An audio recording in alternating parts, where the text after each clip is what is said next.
네, 안녕하십니까.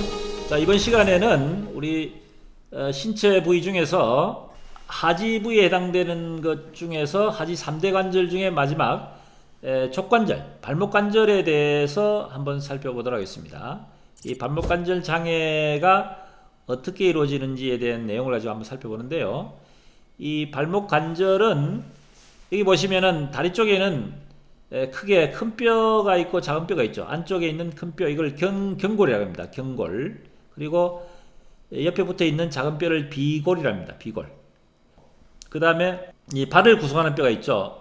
발을 구성하는 뼈는 크게 이 발목의 관절 쪽에 있는 족근골이라고 있습니다. 7개의 뼈로 있는데 족근골이라고 해서 맨 앞에 있는 발등을 이룬 뼈가 이제 거골이랍니다. 거골. 그리고 발 뒤꿈치 뼈라고 그러죠. 종골.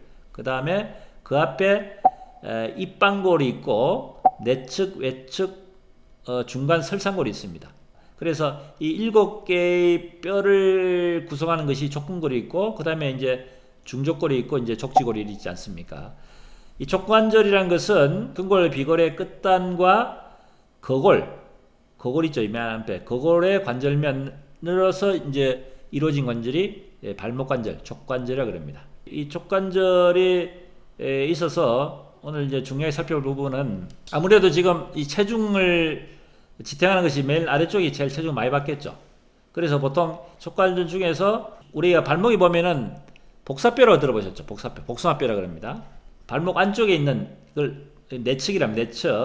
그 다음에 바깥쪽에 있는 외측이랍니다. 그래서 내측, 발목 안쪽에 있는 것은 아무래도 이 경골 큰 뼈하고 맞물리는 경골 외과라고 합니다. 경골에 있는 안쪽에 있는 복숭아뼈, 골절이 있을 수가 있고, 그 다음에 여기 있는 비골, 바깥에 있는 비골의 비골 외과.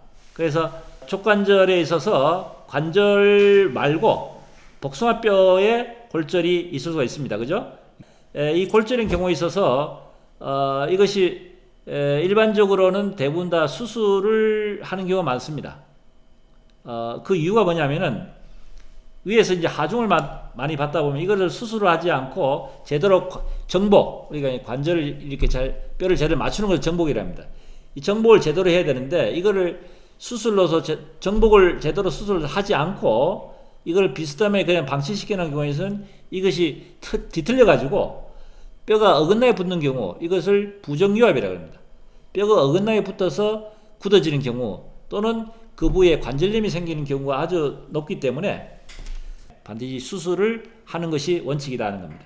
그리고 족관절 내과 외과에 복숭아뼈가 골절돼 수술한 경우에 있어서는 일반적으로 장애는 주는데 그것이 영구장애를 주지 않고 보통 이제 한시장애로 족관절 운동장애 14%의 한시장애, 평균적으로 한 3년에서 5년 정도의 장애를 인정하는 것이 일반적입니다.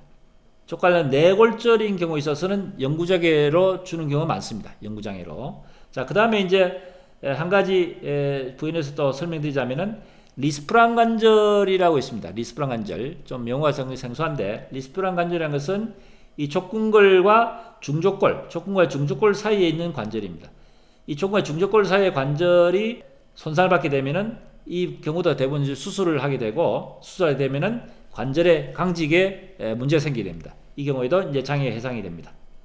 자, 그래서 족관절 쪽은 경골과 비골과 거골과의 만나서 이루어진 관절인데 이것이 내골절인 경우에 있어서는 영구장애로 주는 경우가 많고 그 다음에 리스프란 관절로 인해서 운동장애로 장애가 발생할 수도 있고 족관절 내과 외과에서 골절인 경우에 있어서 수술을 하는 경우에 있어서는 대부분 운동장애로 영구장애 대신에 한시장애를 주는 경우가 많다 하는 것이 족관절에 있어서 발생할 수 있는 장애에 대한 내용입니다. 참고하시기 바랍니다.